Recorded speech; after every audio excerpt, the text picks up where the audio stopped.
Devido a tudo que eu vejo aqui nesse evento maravilhoso, tanta troca, tanta informação, só chega a uma conclusão. Não é opção não ir para as ruas. Tiramos o líder mais feio da história, com merda na boca e sangue nas mãos.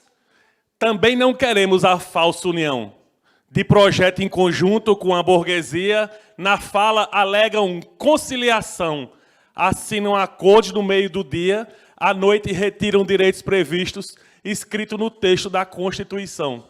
Também não queremos que matem a fome e deixem a pobreza reinar na nação, dizendo que o mínimo foi o máximo possível, ainda exigindo voto e gratidão.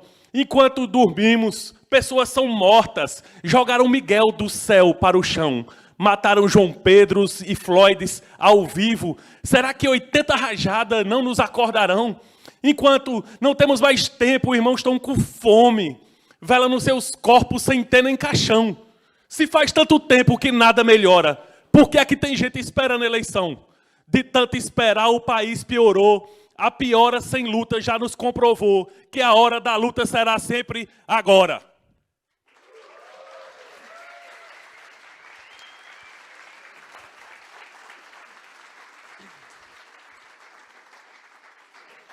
Valeu, pessoal. Vamos embora agora com quem é a equipe. Thaís vai estar também, né, Thaís, novamente. Pois vamos embora. Volta, professora, que já é apresentada.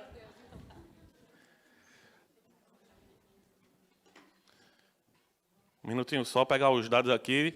De Jorge Cohen, médico especialista, Medicina do Trabalho, diretor de carreira da especialização de Medicina do Trabalho da Faculdade de Ciências Médicas da Universidade Nacional de Rosário, canalha, torcedor do Rosário Central. Valeu, professor.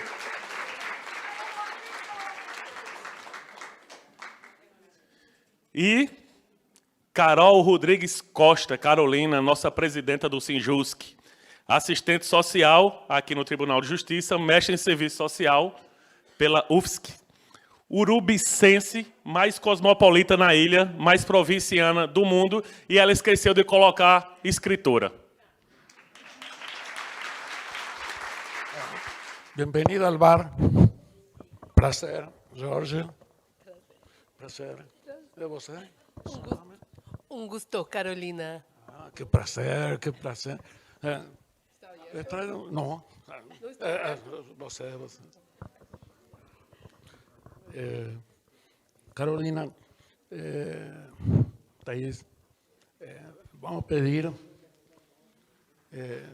que coisa é para você politizar a tristeza. Para mí, ¿Puede resumir a una palabra? a una, a dos. Dos.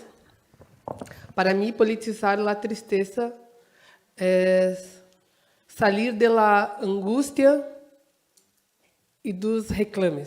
Conseguir superar a apatia. Politizar la tristeza. Muchas palabras. Una palabra. Dos. Superar a apatia é sair da tristeza. Son más de una palabra. Movimento, movimento, movimento. Que difícil. Agora sim, beba. Agora sim, beba. Você Thaís, uma palavra.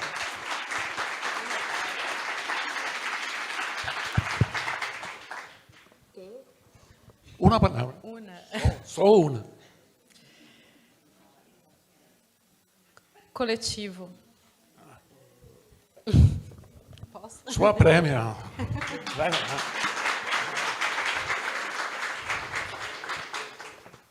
Uma palavra. Jorge, uma palavra. Esta acción, transgresión. Subversión. Salud.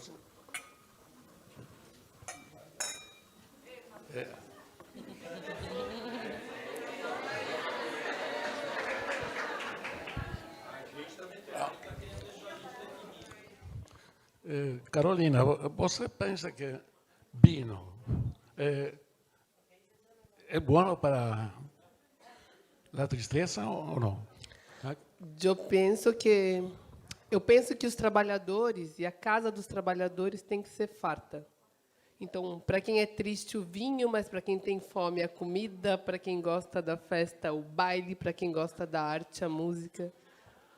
O que é triste para os trabalhadores é viver com pouco, na miséria. E é isso que a gente não pode mais aceitar. O vinho, a cerveja, o drink, tudo é bom para os trabalhadores. Para você, que é vinho? Assim? Eu penso que vinho, juntando com a minha palavra escolhida inicialmente, é algo que pode ajudar a gente a politizar a tristeza se a gente conseguir compartilhar o vinho. Se a gente tiver, porque a gente pode se afundar na tristeza no vinho, isolados, né? E enfim, usar isso como uma compensação, né, de uma tristeza, mas é diferente a gente estar numa mesa, né, e poder partilhar a angústia e o que parece individual e a gente descobrir que não é individual e é partilhado, e a gente poder, então, regado a vinho, fazer esse tipo de partilha e de sensação de que o individual aparente é realmente, em realidade, algo partilhado. Acho que a gente sai dessa ideia de que estamos estagnados ou, inclusive, apáticos, e a gente consegue imaginar caminhos de transgressão, caminhos de transformação. Para você, vai haver vino, né? Vino é espiritualidade. Vino é prazer. Si sigo bebiendo, puedo emborracharme. Quizás no sea el mejor camino para la tristeza, ¿no? Porque el vino genera espiritualidad, alegría. El vino no es para beber solín, ¿no? El vino es para beber, brindar por la salud colectiva. Vino es para el amor. No hay amor sin vino, ¿no? ¿Tú qué piensas? Eu creio que é bem aproveitável. ¿Puede haber amor sin vino? Não, com vinho. O vinho é bem aproveitável para o amor. Para a amizade. ¿Festa sin vino? Não se pode. ¿Revolución sin vino? Não se pode. Sem vinho, sem comida. Luta sin vino. Conclusamos que vino da vida, ¿no? Está bom. ¿Algún compañero más? ¿Facer la nube? ¿Alguno más? ¿Falsa? Hay 36, somos como 100, 50, 70. Está bueno.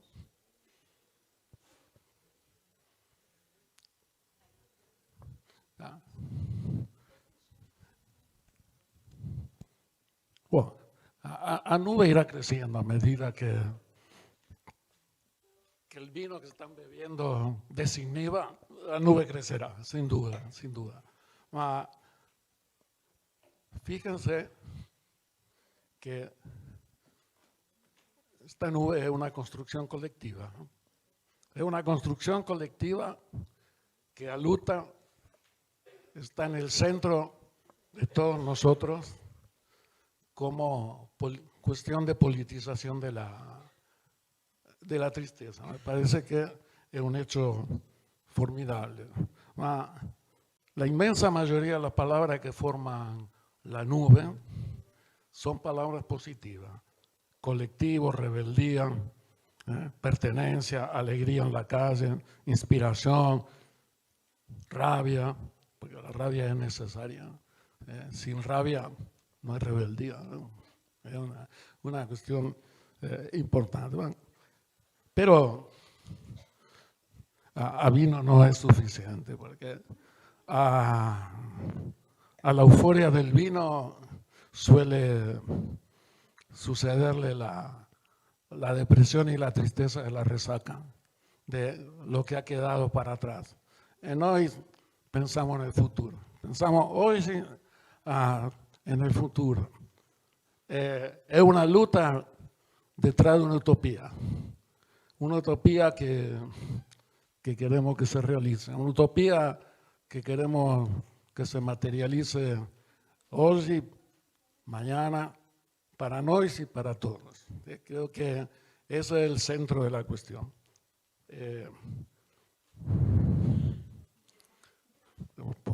Podemos pasar a la... Bueno, no sé si ustedes me dan la palabra.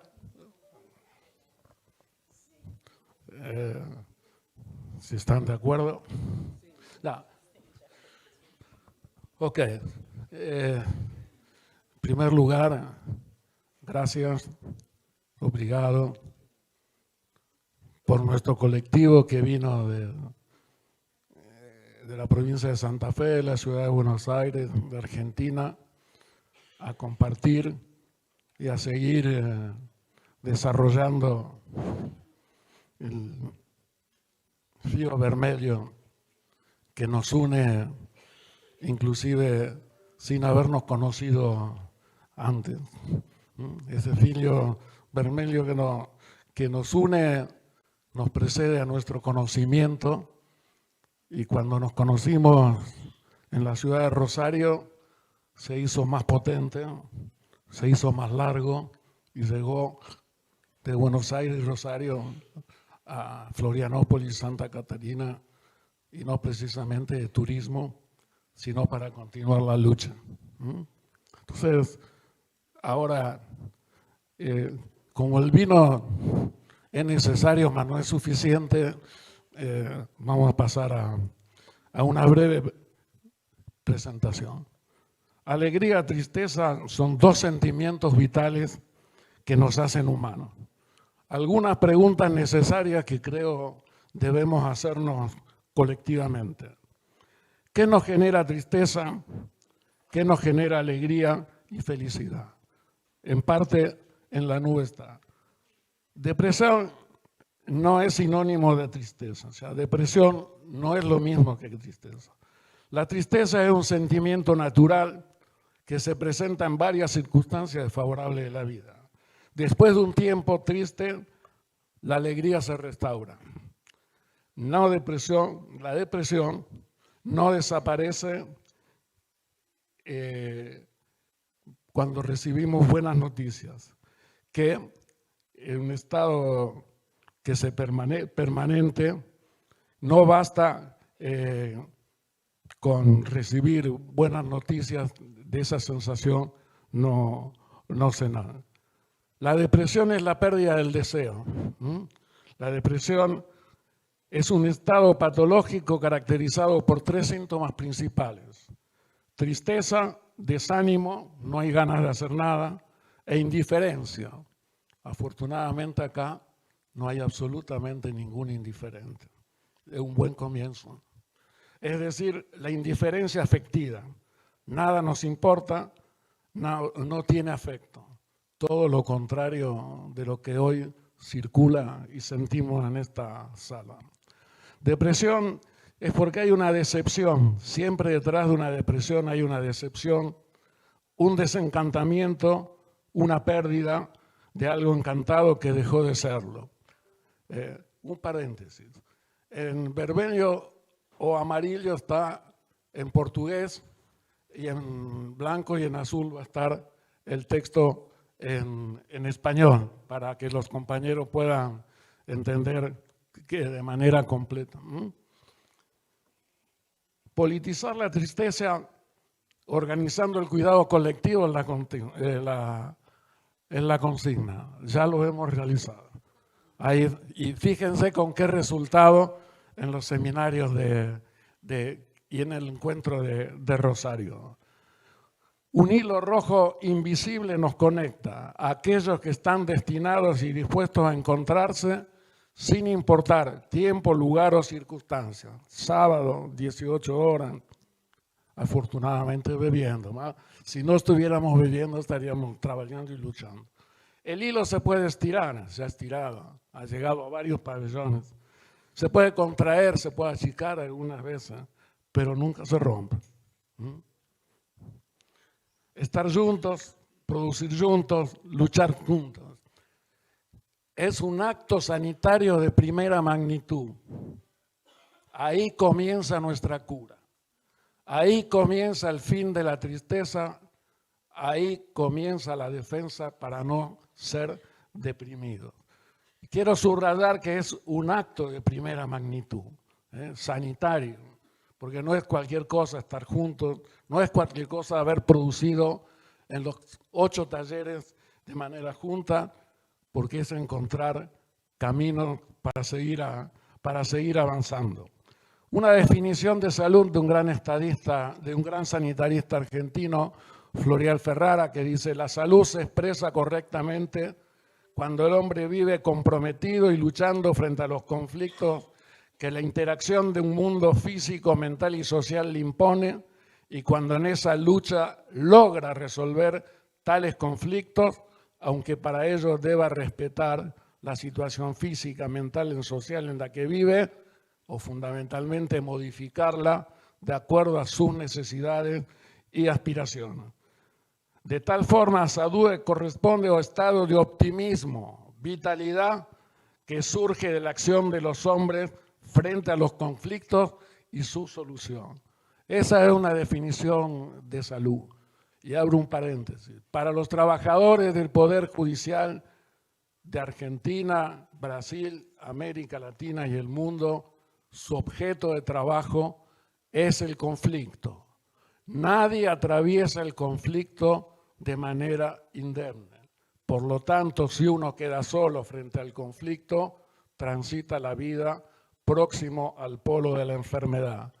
En cambio, si transitamos y resolvemos ese conflicto de manera colectiva, desde la organización de base, en el lugar de trabajo, en el sindicato y en la acción política, transitamos la vida, aunque sean las peores condiciones que nos haya impuesto Bolsonaro, que nos esté imponiendo ahora Milei, transitamos la vida dentro del polo, cerca del polo de la salud, porque estamos luchando con optimismo y vitalidad para resolver ese conflicto. El mundo asiste a una transformación que se está desarrollando a una velocidad inusitada. 2 cuestiones que son centrales. Asistimos a la transición del capitalismo productivo financiero globalizado a lo que se denomina el capitalismo cognitivo y de plataforma, que hoy a la mañana se han referido brillantemente los compañeros. Esa transición hace que vayan disminuyendo y desapareciendo los procesos de trabajo en la manufactura, en el campo, en el comercio, y se desarrolle fundamentalmente en el sector de los servicios, del cuidado, de la justicia, de los derechos, de la recreación y del mundo, de, entre comillas, virtual. Pero ese desarrollo, esa transformación se está dando bajo el dominio del neoliberalismo y una dirección política de unas derechas ultraderechizadas. Se ha configurado un modo de andar por la vida pospandémico que es individualista y violento, a diferencia de por lo que hemos luchado durante la pandemia, que fue organizar el cuidado colectivo para evitar la mayor cantidad de muertes y que haya la mayor cantidad de gente que no se contagie. Sin embargo, la dimensión ideológica, cultural, política y económica derrotaron a la dimensión sanitaria y de lucha, y hoy en la Argentina, lamentablemente, la variable Milei fue mucho más dañina que la variable Manaos y cualquier otra variable del virus. Ambos fenómenos determinan las condiciones y medio ambiente de trabajo, condicionan las prioridades de la investigación, de la acción científica y la aplicación a las prácticas concretas de la medicina del trabajo. La transformación del modo de producción postfordista, es decir, producción flexible, alargamiento de la jornada de trabajo, difusión, la desterritorialización, uberización, home office, la aplicación de la inteligencia artificial, etcétera, han puesto de relieve un aspecto esencial que modifica la tradición respecto de los estudios y cómo entendemos el trabajo y la salud, haciendo que las exigencias derivadas de los cambios productivos deban ser consideradas fundamentales en las condiciones y medio ambiente de trabajo. El capitalismo cognitivo y de plataforma es el modo dominante actual, tanto de producción como distribución, comercialización, acumulación de capital, y coloca en el centro del desgaste de los trabajadores su aparato psíquico-cognitivo y hace que el sufrimiento, los trastornos mentales y los padecimientos del existir dominen hoy el perfil patológico de los trabajadores y la población en general. El surgimiento de nuevas patologías que afectan cada vez más a trabajadores como el burnout, la depresión, el estrés, el moving, el karoshi, la muerte por exceso de trabajo cuando nos ponemos la camiseta del patrón y no la sacamos ni siquiera para bañarnos, ni ir a dormir, ni para hacer el amor, mucho menos. Que lleva a situaciones extremas como el suicidio, han llevado la temática de la salud mental por su importancia a ser considerada un problema relevante y prioritario. Pero hay aquí una cuestión fundamental. El capitalismo global y cognitivo y de plataforma se desarrolla a través del trabajo inmaterial. Fundamentalmente el trabajador inmaterial lo hace con todo su ser, ya sea en función de dar su creatividad, su conocimiento, su empatía. Lo que se le pide al trabajador es que dé a sí mismo en su trabajo, que haga el don de sí. Se le expropia hasta su propia afectividad. Por eso hoy a la mañana planteaba que el tecnocapitalismo, la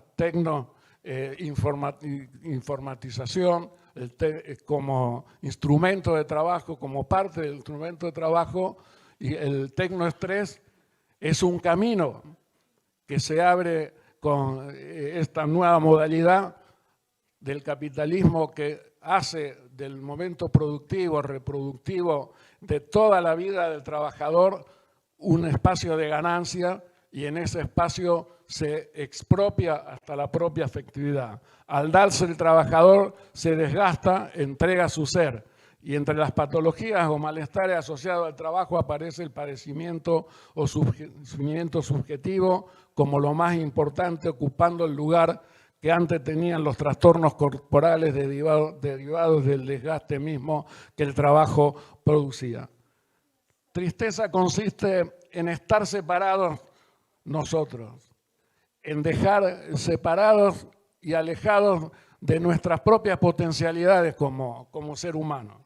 Entre nosotros, la tristeza política toma muchas veces la forma de impotencia y melancolía ante la creciente distancia entre aquel deseo de cambio social y la imaginación política capaz de desarrollarlo en un contexto neoliberal. Politizar la tristeza resume una intención de resistencia y abre un tiempo de reparar. La reparación es un marco en el cual podemos trabajar las esferas económica, ecológica, política que están rotas. Es un derecho y a la vez un trabajo cívico e intergeneracional. Es la práctica de rehacer, reparar, reemparejar las cosas entre el corazón y la mente, los individuos y sus colectivos, los humanos el mundo y el mundo natural. Una política en y contra la tristeza no puede ser una política triste. Por eso empezamos con el vino. Por eso la alegría está en la nube. Y requiere reelaborar lo colectivo, lo colectivo. El colectivo como premisa, no como un sentido, no como una carga, no como un punto de llegada, sino como una cultura renovada, con el colectivo como nivel de producción política y mutua, acompañándonos mutuamente. Politizar la tristeza sin victimismo. Y he aquí un tema importante. La tristeza solo señala nuestra desconexión momentánea, subrayo momentánea, en un proceso dinámico que no tiene por qué ser pensado como una fase larga de estabilización, periódicamente interrumpida por crisis dominantes, sino más bien como un proceso atravesado por la lucha política. La tristeza no es política del poder, sino sobre todo en las circunstancias en que las políticas del poder adquieren poder y nosotros se los damos y no construimos un poder contrahegemónico. Politizar la tristeza plantea este grupo de compañeros que se llama el colectivo de situaciones, planteó esto cuando la Argentina sufrió la gran crisis en el 2001, ponen 5 puntos. Elaborar el acontecimiento a la luz de la memoria como potencia, sin victimismo, potencia de la abstención, nuevos espacios públicos y la reelaboración de lo colectivo como la deriva que va de la tristeza política a la politización de la tristeza. El neoliberalismo es ese empuje a generar un dispositivo de rendimiento y de goce donde el sujeto se encuentra siempre más allá de sus posibilidades. Por eso el tema de la depresión, porque desaparece el goce. El imperativo de la felicidad y su contracara de depresión en la época es una de sus consecuencias. El neoliberalismo intenta que el mundo marche hacia lo insostenible. Sus formas diversas, derechizadas, avanzan aparentemente sin que nada lo detenga. Y entonces nos interrogamos, ¿qué mundo es posible si se intenta a cada golpe conquistar lo inapropiable del sujeto para hacer de él un empresario de sí mismo? Y acá hay un tema que es central, la transformación del trabajador aislado en la plataforma, en su casa, sin vínculo con el otro, dominado por la ideología neoliberal que cree que es emprendedor, que es un empresario de sí mismo y que asume como propio el proyecto del capital y del empleador. El neoliberalismo no es solo una ideología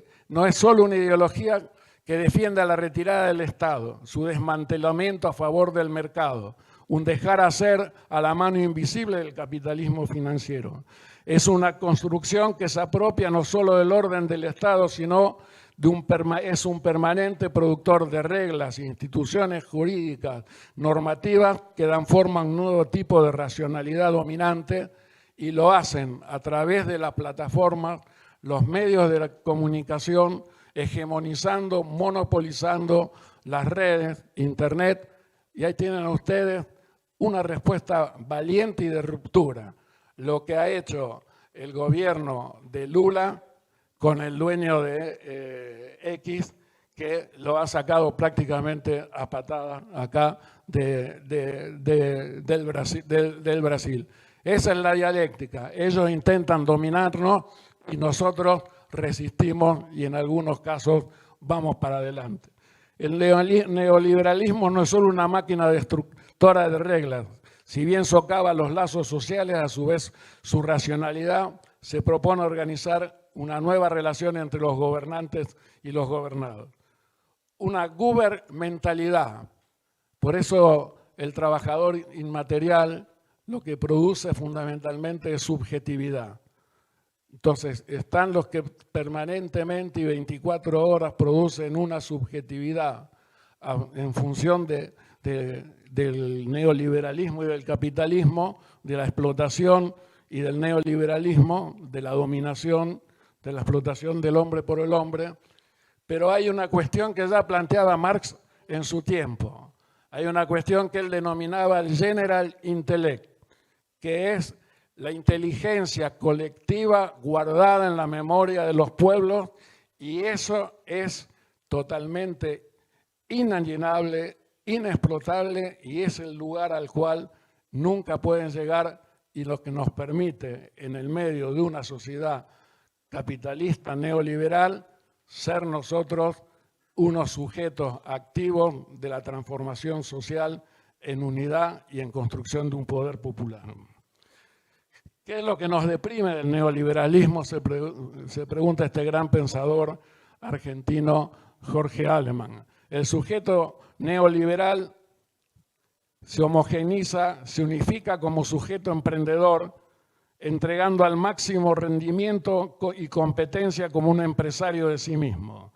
Un empresario de sí mismo que, a diferencia de los cuidados clásicos o modernos que apuntaban, en el caso clásico, a proteger de los excesos de los empleadores, en caso moderno, a buscar la mejor adaptación o alienación soportable, el empresario de sí mismo, el sujeto neoliberal, vive permanentemente en relación con lo que excede el rendimiento y la competencia ilimitada.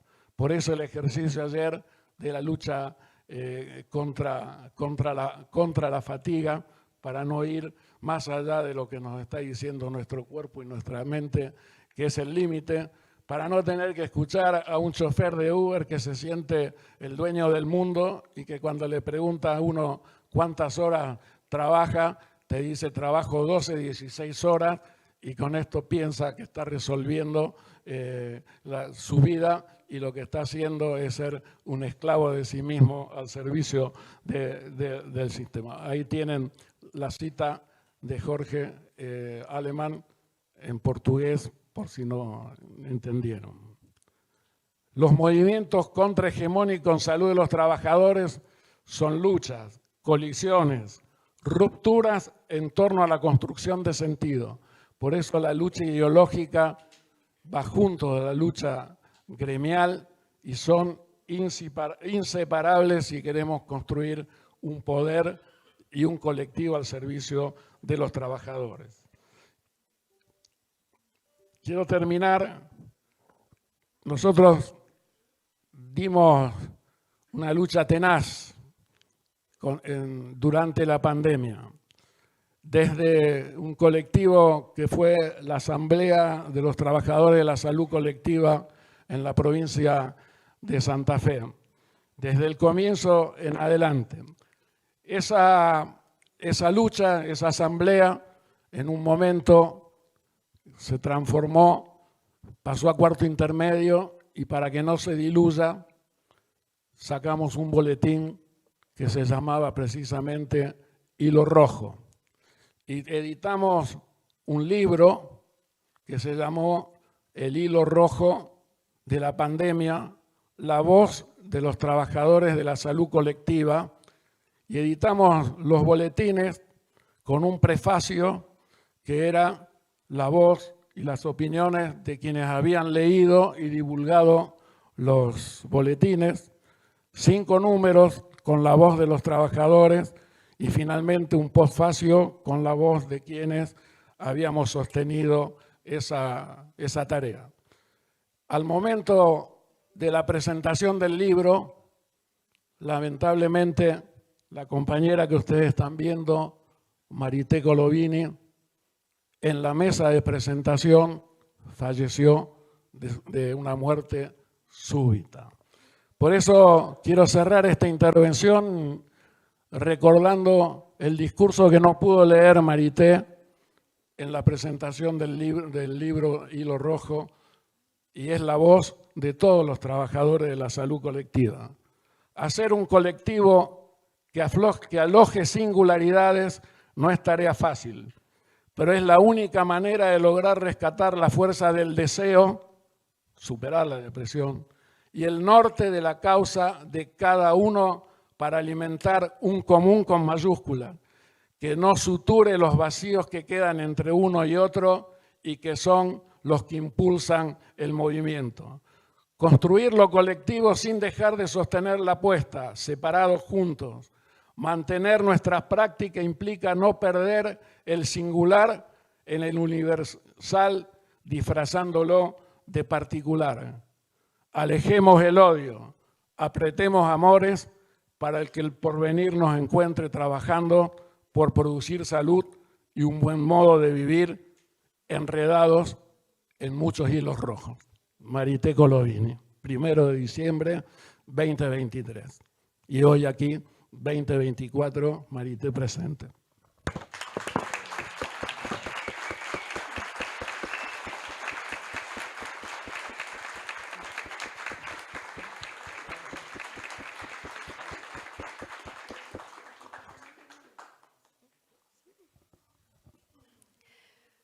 Bom, difícil falar depois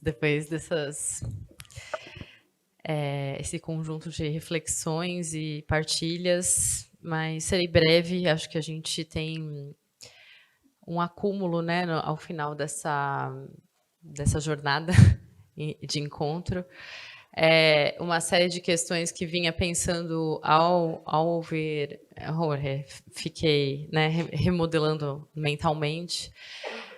Mas uma das questões que eu gostaria de falar, que era já prevista na minha cabeça, que envolvia a questão de pensarmos em como lidar com os sofrimentos, né, e essa questão de politizá-los para construir horizontes, né, para a gente não se afundar no sofrimento, para a gente, né, quem é a mão de resgate que a gente busca, qual é o anteparo que a gente busca, e sempre é o outro, né?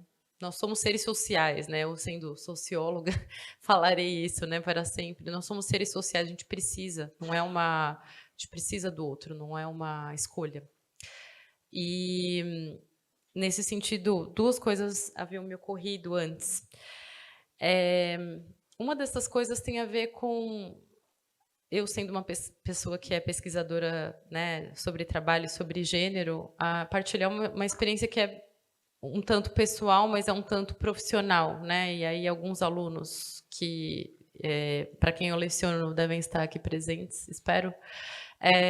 Talvez eles saibam um pouco dessa prática que eu adoto na minha conduta cotidiana enquanto docente, que é falar dos problemas, que é falar da vulnerabilidade, que é admitir que a gente erra, que é admitir que a gente é ser humano.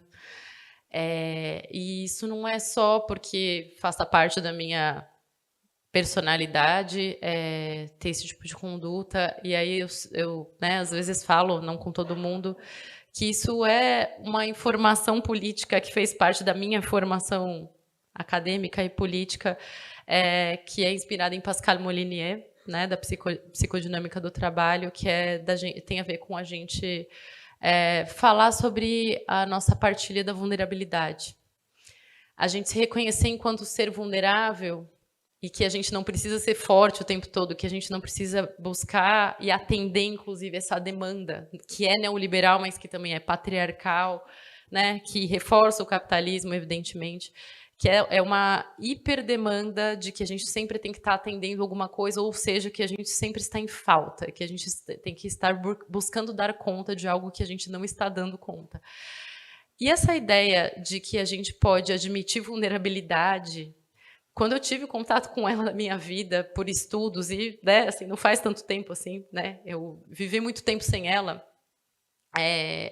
foi um divisor de águas na minha formação, na minha atuação, né, como professora, como pesquisadora, nas minhas relações, o fato de sentir que não é necessário que a gente atinja toda essa demanda que nos é colocada o tempo todo.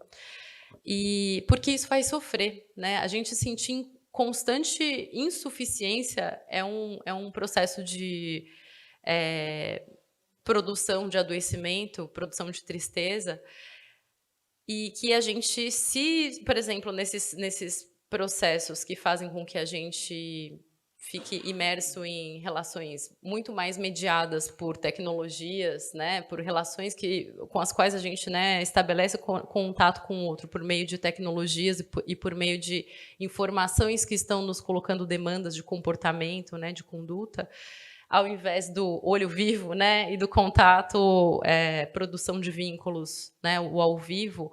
No ao vivo a gente descobre a história da mesa anterior, né, que por trás dos stories não está tudo bem.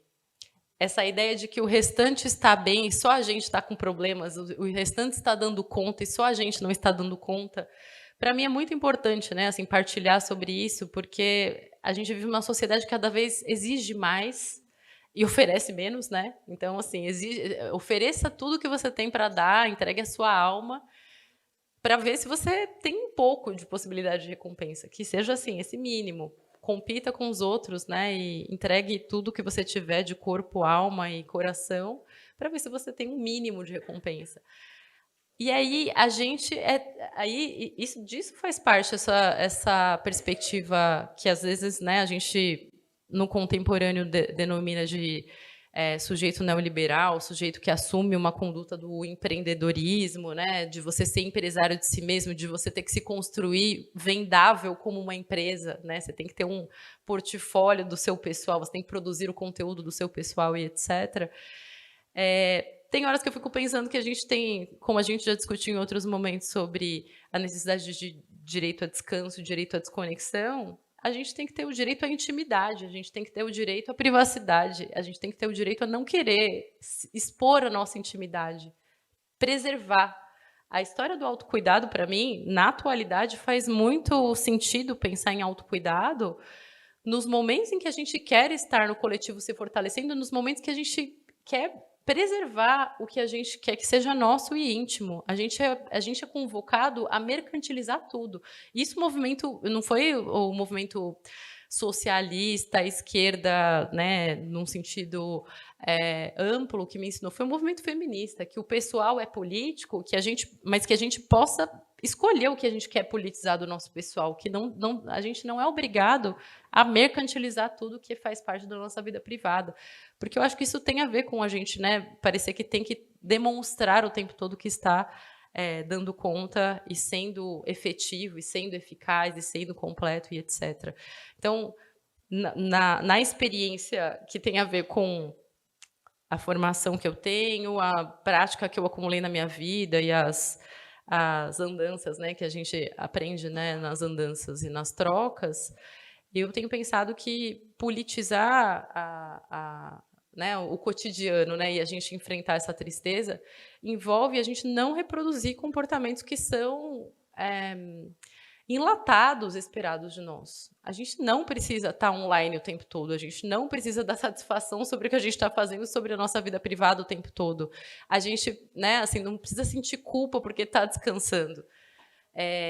A gente pode socializar, né? Assim, eu falo isso com as minhas amigas, a gente socializa e começa a querer produzir, tudo bem, é legal a gente elaborar coisas relacionadas, né, conspirar para mudar a realidade, mas tem horas que a gente tem que se dar o direito a falar de coisas banais, né? A gente precisa, porque assim, uma coisa que eu aprendi com o movimento feminista é isso, a gente tem que não estar em frangalhos para poder fazer luta. A gente não pode estar destruído. A pessoa destruída, né, emocionalmente, ela não está nem com essa energia para fazer luta. E as mulheres têm um problema que eu acho que eu vou encerrar com isso, porque eu poderia, eu estou aqui sem script, falando, né, no improviso, no freestyle, que nem eu brinco nas minhas aulas. Mas, assim, eu acho que é uma outra coisa que para mim, hoje, também faz muito sentido. Eu sou uma pessoa que estou aqui falando no microfone, presido associação, faço uma série de coisas, sou uma pessoa profundamente tímida. Eu tenho que enfrentar 5 Everestes para estar aqui. E eu acho importante falar disso, porque eu acho que as mulheres terem dificuldade de colocar a sua voz em público adoece. Isso adoece. Você não conseguir falar o que você pensa, você não conseguir formular, ou mesmo que você formule mentalmente, você não conseguir sair da condição de elaboração e de incômodo, e até de discordância. Eu não penso isso, eu discordo disso, mas você não ter a coragem de estar na frente e pegar um microfone, é o que eu vivi a minha vida inteira. A gente enfrentar uma limitação nossa, porque é o que a gente acredita que a gente tem que estar fazendo, é exigente. Né? É exigente, cansa.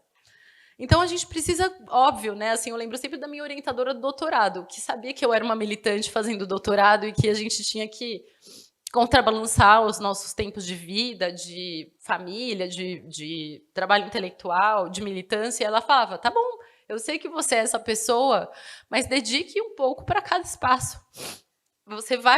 A gente nunca vai estar completo em nenhum deles, então seja uma boa doutorando enquanto você puder, e você vai estar deixando alguma coisa de lado que você não vai estar dando conta suficientemente. Saiba disso, fique tranquila com isso. E aí, só saiba que em determinados momentos, quando você tiver que ser mais plena em outro espaço, você vai deixar outro para trás. Eu só queria que isso fosse uma coisa que não fosse tão colocada muito mais para as mulheres do que para os homens. Que a gente conseguisse dividir os pesos, né, de estar nesse mundo, na sociedade, o homem sendo construído, óbvio, né, a história, o homem nem todo homem, né, a história da mulher, nem toda mulher. Mas o homem é construído para o espaço público, gente.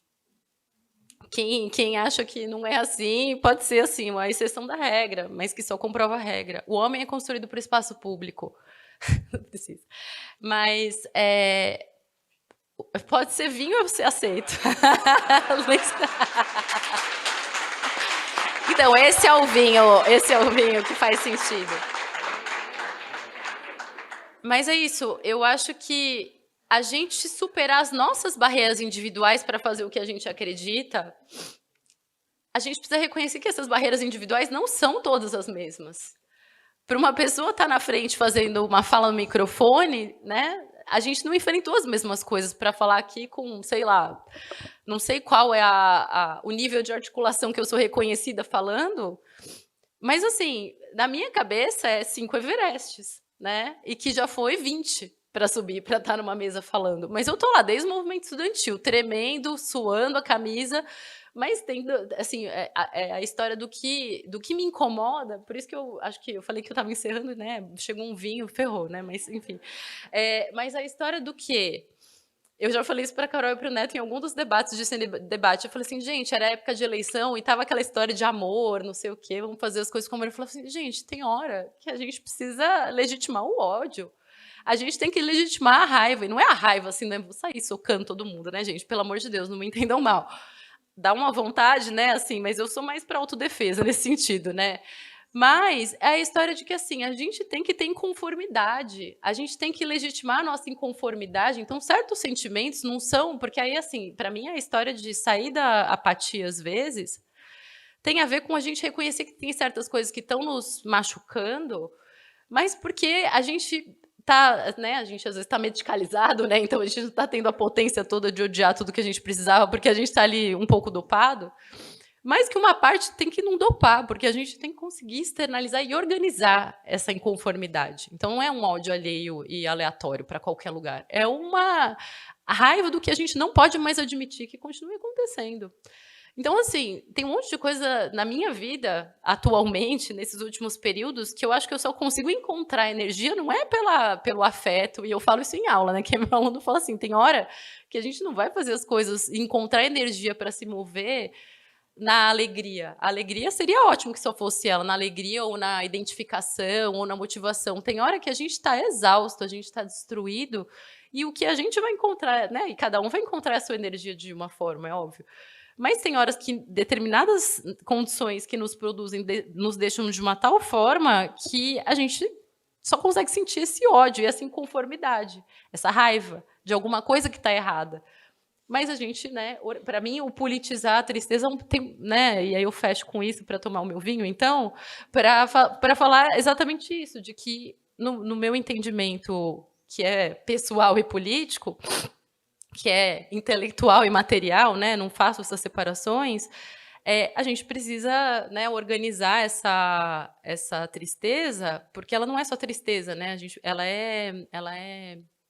tem existe um tom de inconformidade aí desorganizada e que às vezes a gente despertando é por um debate, é por uma fala, mas às vezes é isso, né? Às vezes é por uma referência cultural que toca.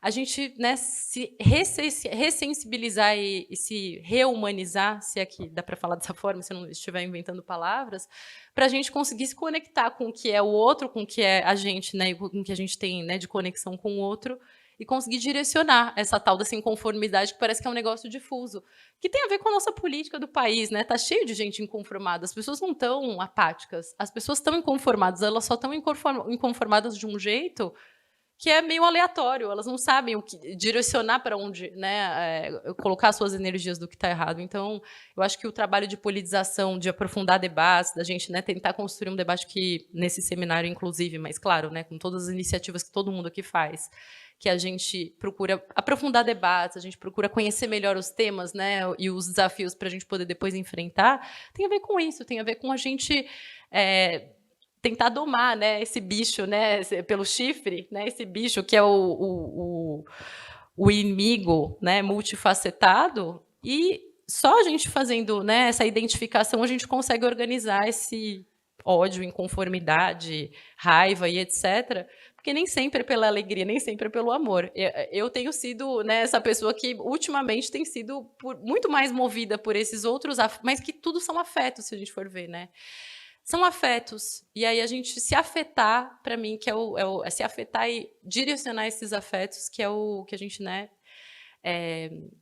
parcialmente faz aqui, né, mas que a gente precisa seguir fazendo e seguir inventando, né, essa história a gente precisa conseguir seguir tendo alguma energia para seguir inventando esses modos, né, de se afetar, de fazer com que isso se transforme em ação, né.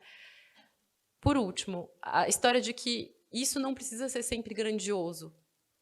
A gente faz coisas mínimas no nosso cotidiano que podem se tornar somadas, né, grandiosas. Então, tem hora que a gente acha que tem que fazer os maiores eventos, os maiores públicos, ou, sei lá, as maiores curtidas na internet. Nem sempre é sobre isso, né? Às vezes a gente se tratar com afeto e se olhar com olho no olho, né? E o que eu ia dizer naquele momento, falando com os meus alunos, a gente preservar as nossas reuniões presenciais, a gente partilhar, né?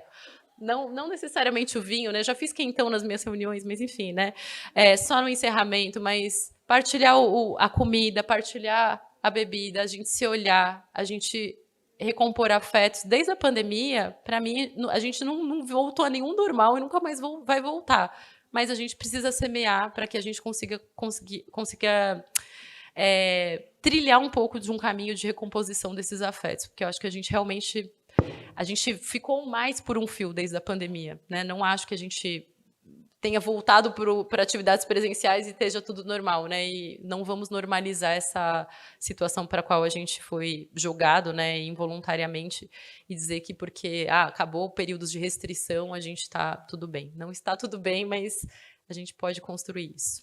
Então era isso, gente. Obrigada e desculpem me alongar.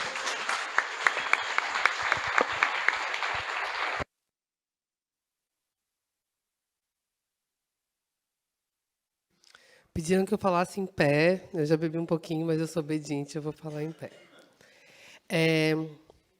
Eu quero agradecer a todo mundo que veio. Quero cumprimentar meus colegas de mesa, olhando no olho, porque eu acho que esse é o contato.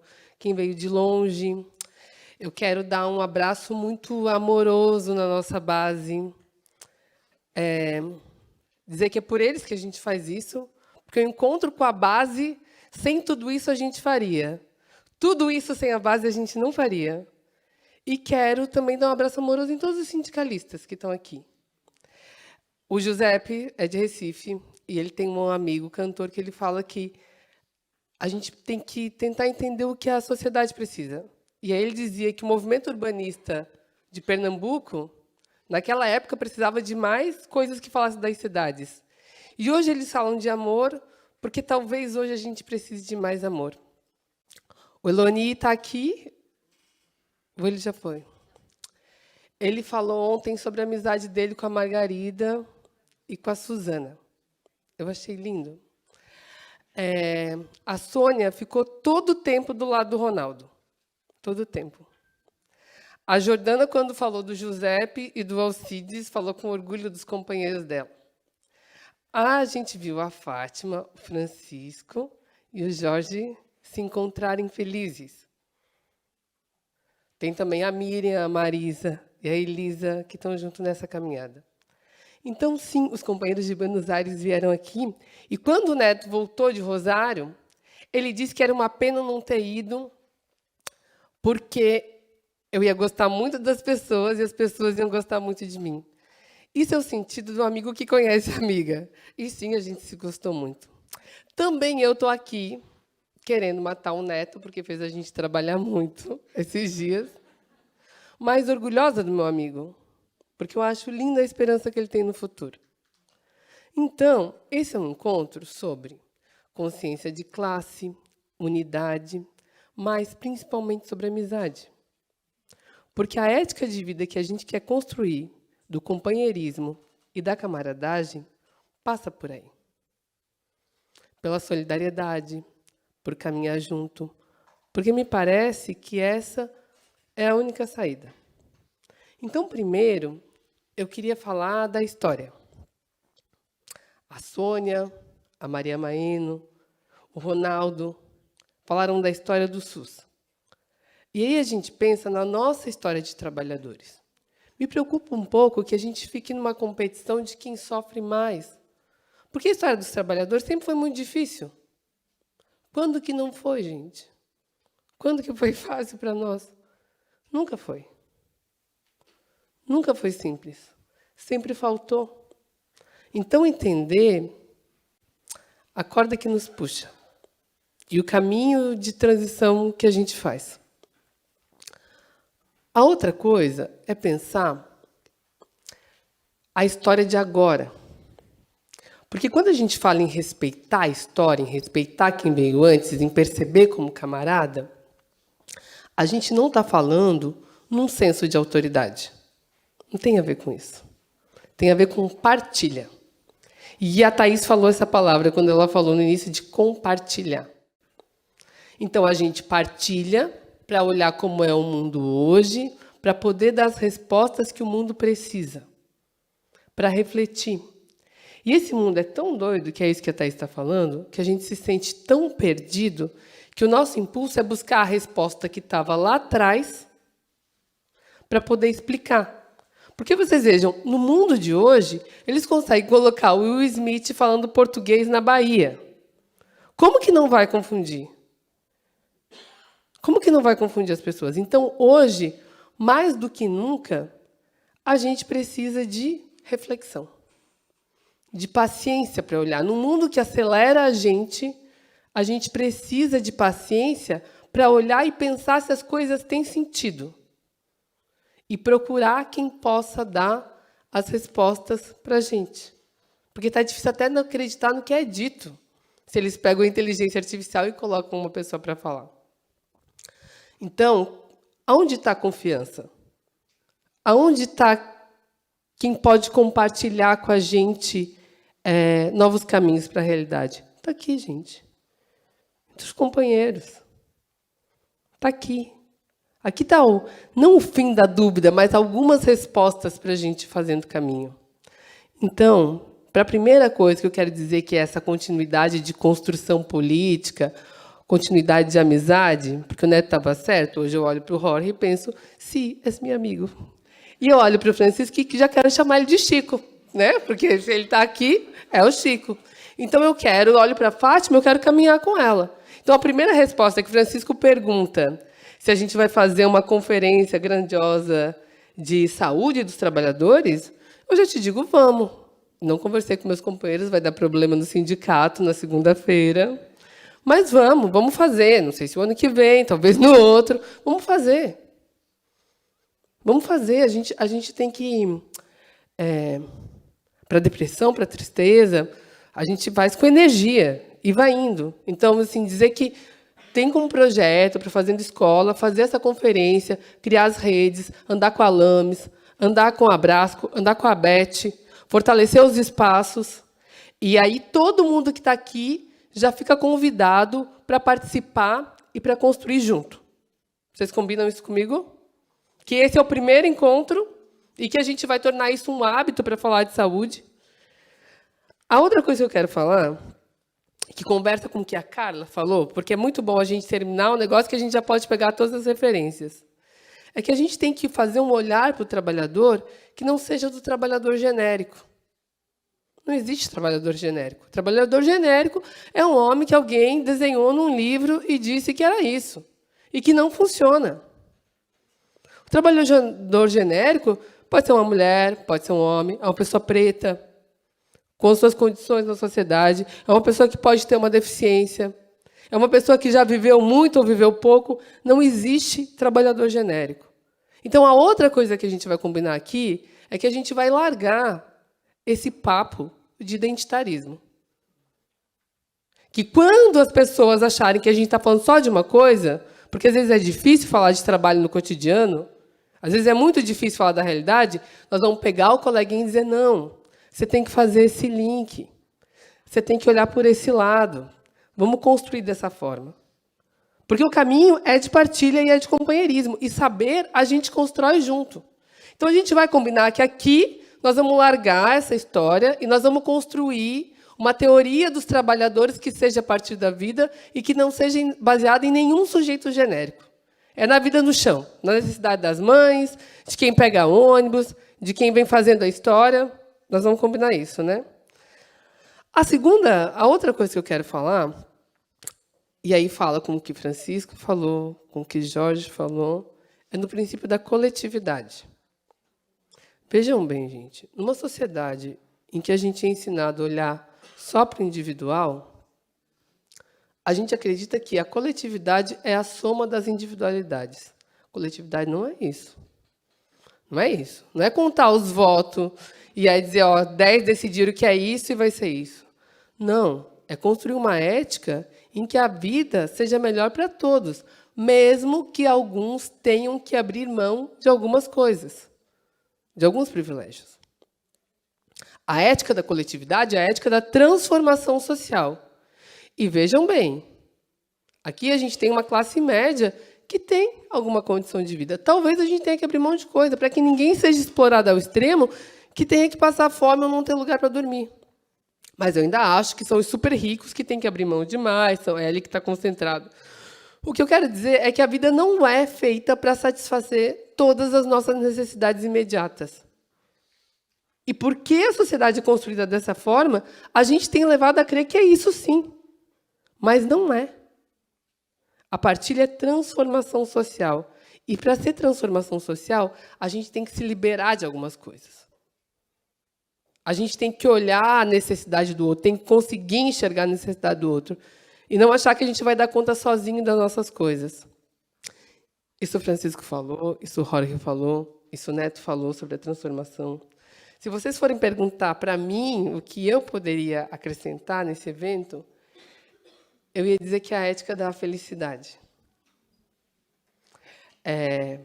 Para mim é muito importante estar feliz.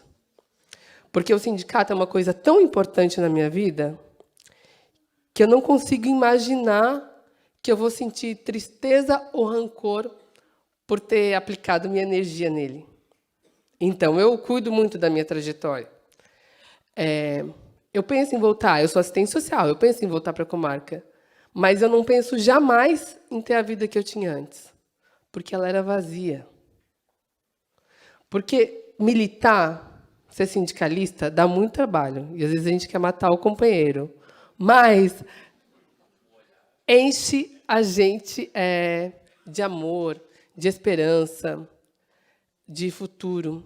Se eu perguntar para vocês o que remete vocês à felicidade. Pensem rapidinho. O que é felicidade para vocês? O que enche o coração de vocês? Tem alguém que consegue pensar em felicidade sozinho? Mesmo que seja um bem de consumo, uma viagem. Não, eu estou precisando dar um relax sozinha.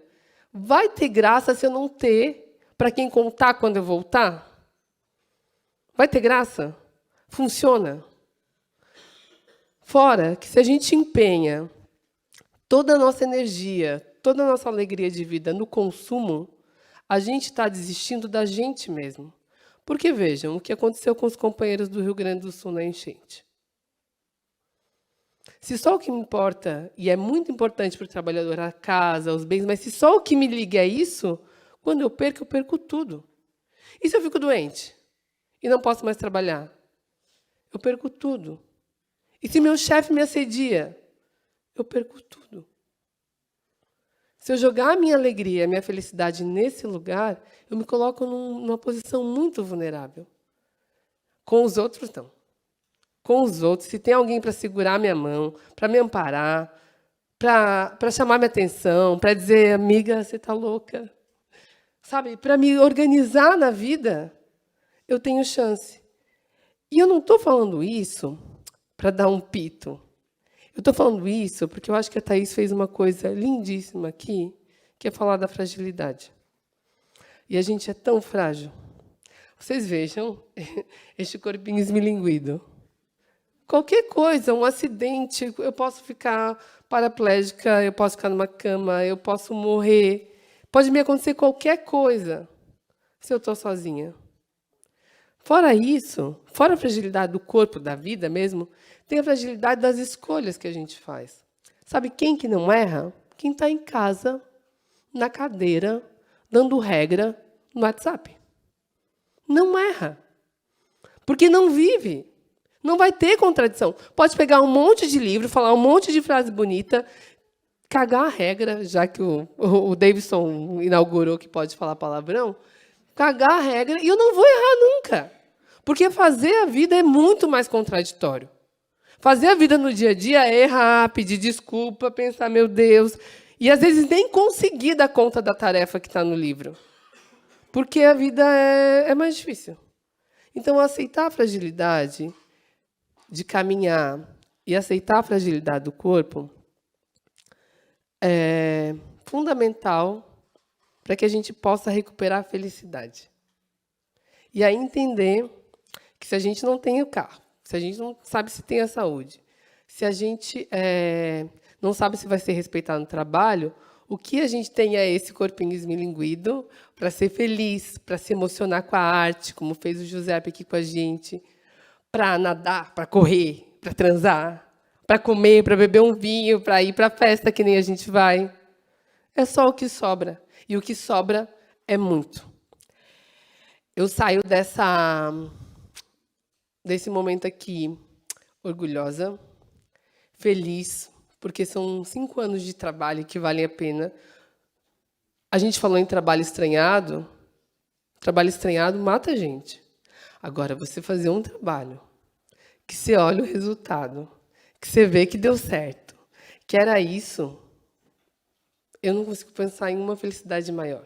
Você vê a potência do seu corpo, do seu cérebro, da sua cabeça funcionando, criando vínculos, chamando gente, criando amizade. Não tem nada melhor. Agora, sozinho, não dá. Então, assim, eu quero muito continuar lutando. Eu quero muito que as pessoas tenham o direito a sonhar e a ter utopia, porque é isso que sobra para a esquerda. Porque se a gente vira polícia moralista, não sobra nada. Quem faz isso é a direita. Quem faz isso é a direita. A gente tem que defender o sonho, a gente tem que defender a utopia de quem veio antes.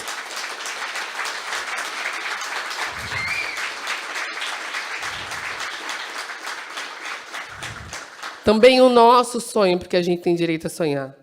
Então, sabendo essa fragilidade, eu sei que eu não dou conta sozinha, mas eu queria muito continuar a caminhada, eu queria muito convidar vocês que partilhassem a caminhada comigo.